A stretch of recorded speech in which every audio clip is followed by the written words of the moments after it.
Bueno, esta proposición da respuesta a la cuestión que habíamos planteado en el video anterior, relativa a cómo encontrar las coordenadas de un vector en una base, conociendo las coordenadas del mismo vector en otra base, o, dicho de otra manera, cómo se relacionan las coordenadas de un vector en dos bases distintas del mismo espacio vectorial. Entonces, sean B, B1, Bn y B tilde, B tilde 1, B tilde n, dos bases de cierto espacio vectorial B. Entonces, para todo vector x de ese espacio vectorial, esta ecuación me indica cómo se relacionan las coordenadas del vector x en la base b tilde con las coordenadas del mismo vector en la base b. Las coordenadas del vector x en la base b tilde se obtienen multiplicando la matriz de cambio de b a b tilde, definida en el video anterior, por el vector columna formado por las coordenadas del vector x en la base b. Estamos multiplicando aquí una matriz cuadrada n por n por un vector columna n por 1. Esto nos da, por lo tanto, un vector columna n por 1, que es precisamente este vector columna, el de las coordenadas del vector x en la base b tilde. Bueno, la demostración es directa, es cuestión de aplicar las definiciones de cada cosa que interviene ahí. Tomamos un vector x en el espacio vectorial b, cualquiera.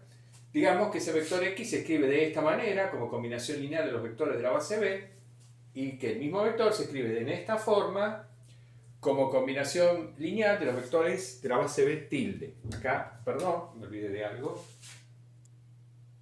Esos son los vectores de la base b tilde. Bien. Bien, entonces eso significa que los escalares x1, x2, xn son las coordenadas de x en la base b, y los escalares x tilde 1, x tilde n son las coordenadas del vector x en la base b tilde. Bueno, supongamos que la matriz de cambio de b a b tilde tiene estos coeficientes, como usamos en el video anterior, se sub j los coeficientes de la matriz de cambio de b a b tilde. Entonces, por definición de matriz de cambio, de esta matriz de cambio, estas columnas son las coordenadas de estos vectores en esa base, en la base b tilde. Lo cual significa que cada uno de los vectores de la base b, cada vector b sub j de la base b, se escribe de esta manera como combinación lineal de los vectores de la base b tilde. Porque las coordenadas de b sub j es la columna jésima de esta matriz. Entonces, para cada j entre 1 y n, b sub j se escribe de esta manera como combinación lineal de los vectores de la base b tilde. Entonces, ¿qué pasa? Bueno, el vector x, dijimos, se escribe de esta manera como combinación lineal de los vectores de la base b. Lo que podemos hacer ahora, en este segundo miembro de esta ecuación, reemplazamos a los vectores bj por esta expresión de ellos como combinación lineal de los vectores b tilde. Entonces, el vector x se va a escribir de esta manera. Acá lo que hice fue, en lugar de escribir bj, lo reemplacé por esta sumatoria. Reemplacé los b sub j por sus expresiones como combinación lineal de los vectores de la base b tilde. Bueno, como acá estoy sumando en i, xj puede entrar adentro de esta sumatoria.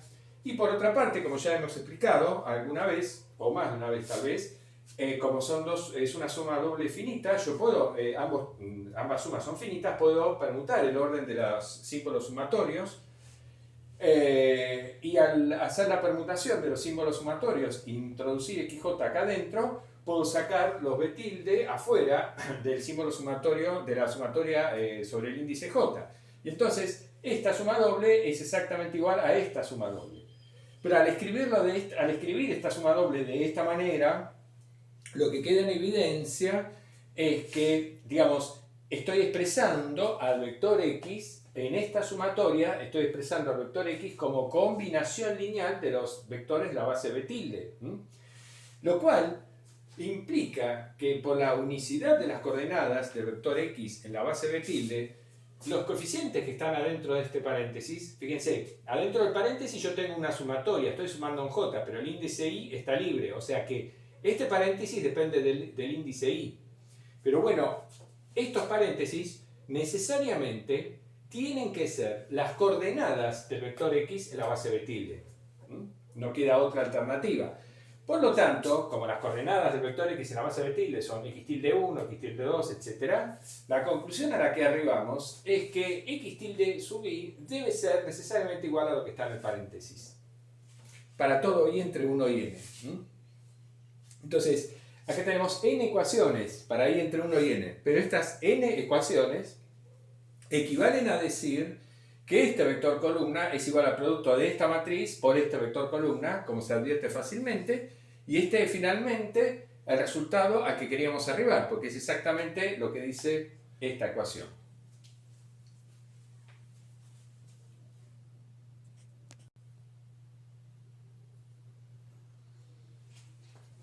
Bueno, vamos a hacer ahora una observación fuera de contexto, porque esta observación debimos haberla hecho en los primeros videos, cuando hicimos un repaso sobre producto de matrices y demás temas. Es una observación técnica muy sencilla pero muy útil, que nos va a servir para ahorrar muchas sumatorias.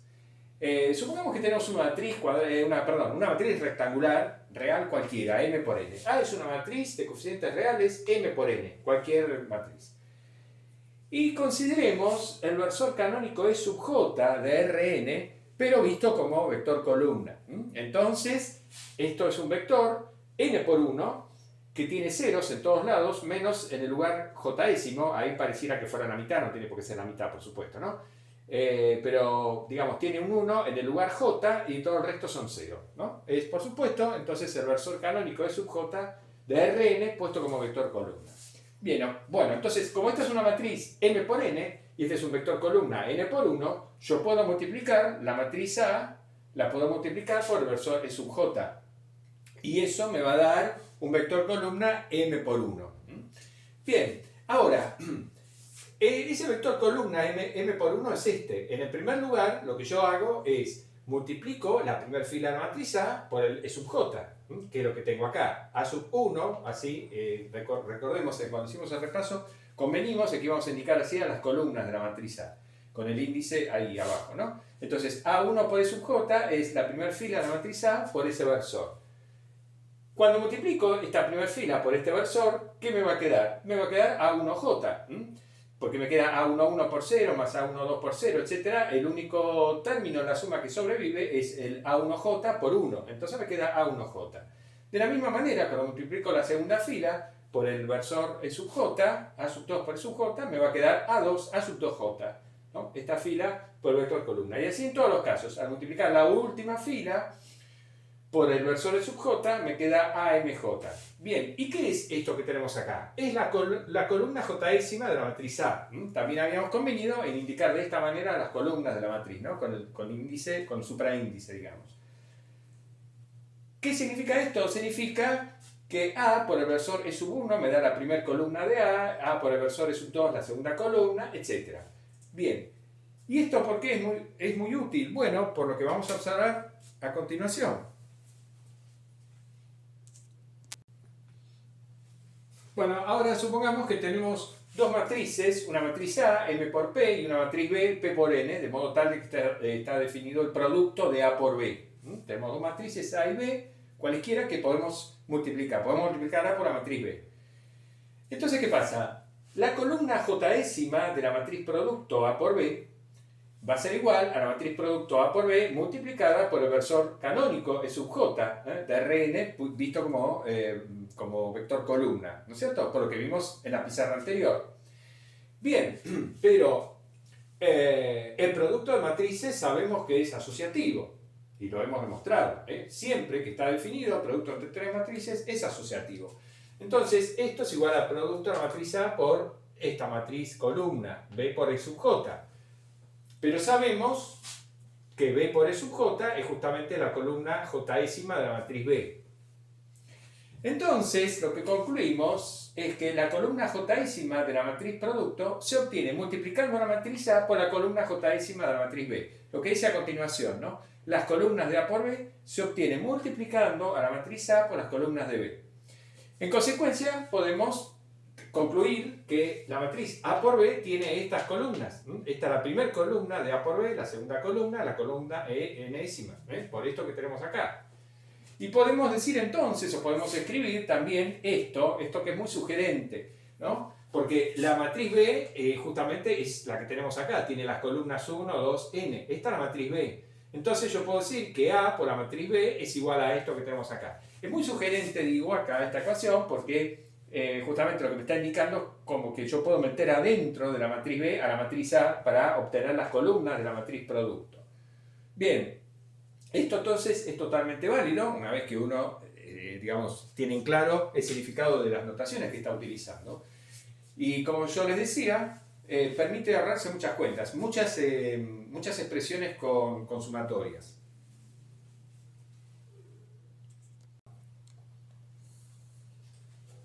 Bueno, acá una observación totalmente trivial, pero que no está fuera de contexto. Supongamos que tomamos una base de cierto espacio vectorial B. Entonces, ¿cómo se escriben cada uno de los vectores de la base B como combinación lineal de los vectores de la base B? Bueno, obviamente el vector B1 lo escribo como 1 por B1 más 0 por B2 más 0 por B3 más 0 por Bn. El vector B2 lo escribo como 0 por B1 más 1 por B2 más etc. Y el vector Bn como 0 por B1 más 0 por B2 más 1 por Bn. El punto es que como esta es una base, esta forma de escribir a los vectores B1, B2, Bn como combinación lineal de ellos mismos es única. No hay otra forma de escribir a B1, B2, Bn como combinación lineal de B1, B2, Bn. Entonces, significa esto que las coordenadas de B1 en la base B son 1, 0, 0, 0, las coordenadas de B2 en la base B son 0, 1, 0, 0, 0, etc. Entonces, la matriz de cambio de B a B, que está perfectamente bien definida, está definida precisamente de esta manera. Las coordenadas de B1 en la base B, las coordenadas de B2 en la base B, las coordenadas de Bn en la base B. Nosotros definimos lo que es en general la matriz de cambio de B a B tilde, pero en ningún momento dijimos que B tilde tenía que ser distinto de B. Podemos considerar la matriz de cambio de una base a ella misma. Bueno, ese es el caso que estamos considerando. Pero bueno, ¿qué es lo que nos va a quedar? Bueno, por lo que tenemos acá, esta primera columna, las coordenadas de B1 en la base B, son precisamente 1, 0, 0, 0, es decir, es el versor E1 de la base canónica de Rn, visto como vector columna. La segunda columna es el versor E2 de Rn, y la enésima columna es el versor E sub n de Rn. Entonces, lo que tenemos acá es ni más ni menos que la matriz identidad de Rn por n. Es decir, la matriz de cambio de una base a ella misma siempre es la matriz identidad.